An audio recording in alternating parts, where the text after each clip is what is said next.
Morning Exercises, July 15th. It came to pass that when Jesus had finished these parables, he departed thence. And when he was come into his own country, he taught them in their synagogue, insomuch that they were astonished and said, Whence hath this man this wisdom and these mighty works? Is not this the carpenter's son? Is not his mother called Mary? And his brethren, James and Joseph and Simon and Judas? And his sisters, are they not all with us? Whence then hath this man all these things? And they were offended in him. But Jesus said unto them, A prophet is not without honor, save in his own country and in his own house. And he did not many mighty works there because of their unbelief. Matthew 13:53-58. His own country here means not Bethlehem where he was born, but Nazareth where he had been brought up. It was a poor and despised place, so that it was proverbially asked, Can any good thing come out of Nazareth? Yet there was he found, who is the King of glory. Here he taught in their synagogues. What he taught is not recorded, but we may determine the substance of it from his addresses on other occasions, and from the end which he always kept in view, to seek and to save that which was lost.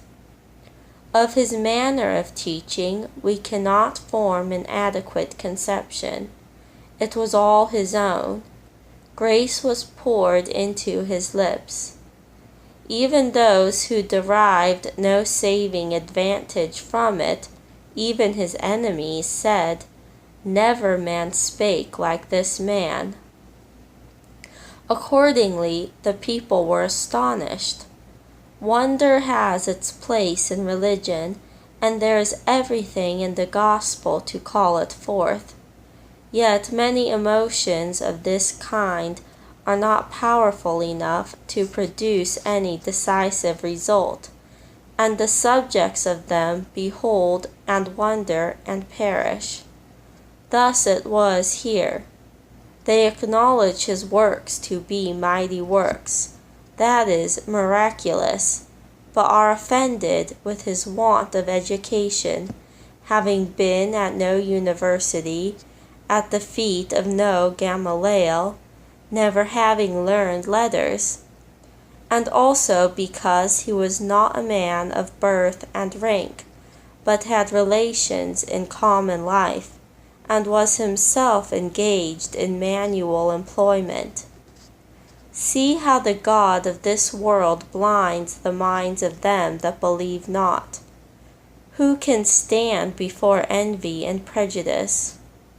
If he had the wisdom and did the works, both of which they admitted, surely it was the more commendable and the more marvelous that he was so preeminent without any ordinary helps, and the more likely was he to be divinely inspired. There seemed no other way of accounting for the prodigy, and this seems to strike them. But men do not value things according to their real excellence, and when there is not a cordial liking to any subject, every circumstance which would otherwise befriend is converted into objection.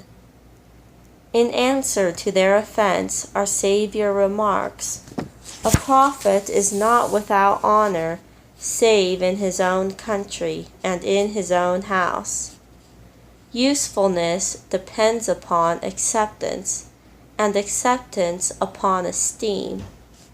Hence a bishop is to have a good report of them that are without, and hearers are commended not only to receive such, but to hold them in reputation. Those who have been above a man in condition do not like to come down and listen to him as an instructor and reprover, and those who have been his equals have been too familiar with him to feel any veneration towards him. Many things, though quite consistent with sanctity, yet breed not that reverence and respect which attach to a man that comes to us, so to speak, from a kind of distance, and is only seen through the medium of his sacred office. The case here stated is not universally and absolutely true, but it is so generally and comparatively, and even our Saviour himself was not an exception to it. After this, some of his servants need not be astonished at the treatment they experience. Neither should they fret and complain. They must take human nature as it is, and accommodate themselves as much as they can prudently and innocently to the actual state of society. This governed the Master, and he assigns it as the reason why he preferred laboring elsewhere. He said unto them, You will surely say unto me this proverb, Physician, heal thyself. Whatsoever we have heard and done in Capernaum, do also here in thy country. And he said, Verily I say unto you, no prophet is accepted in his own country. What a conclusion is here! And he did not many mighty works there because of their unbelief. Some he did. Mark says he laid his hands on a few sick folk and healed them. But what was the prevention of more? He generally required faith in his miraculous exertions. Hence the expression, Be it unto thee according to thy faith. Believest thou that I am able to do this? If thou canst believe, all things are possible to him that believeth. There were indeed some cases in which he wrought without this, at least without the faith of the individual himself, though even then faith was found in those who applied on his behalf, or who brought him to Jesus. But faith is always necessary in spiritual operations. He can produce faith within us, but he cannot carry on his works of grace without it.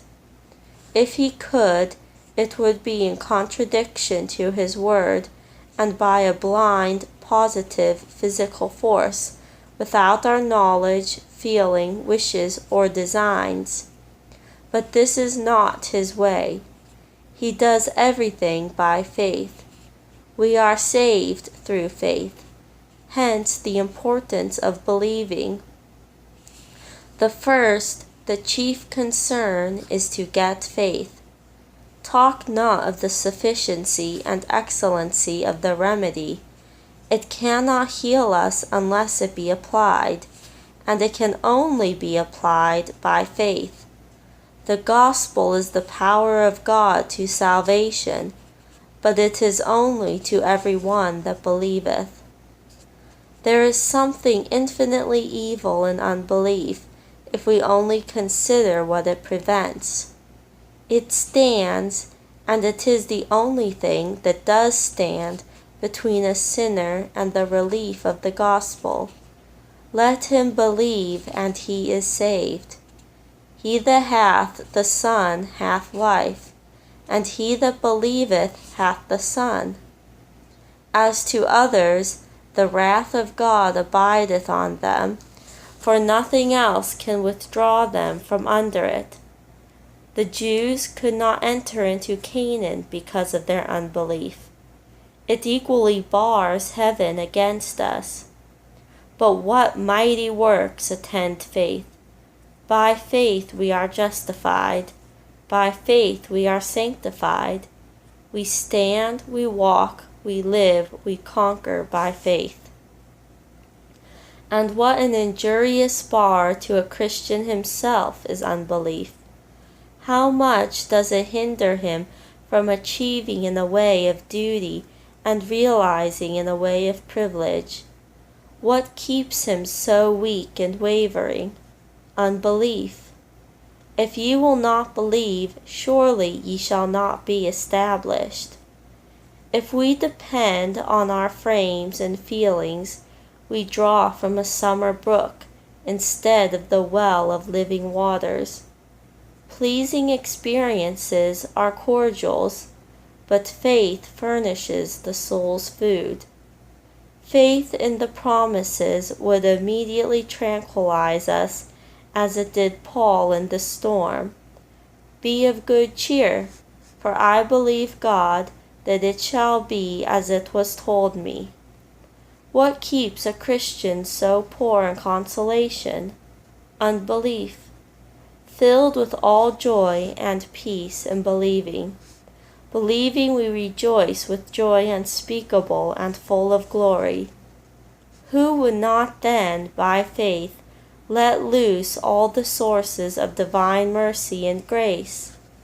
Who would not cry out with tears, Lord, I believe, help thou mine unbelief?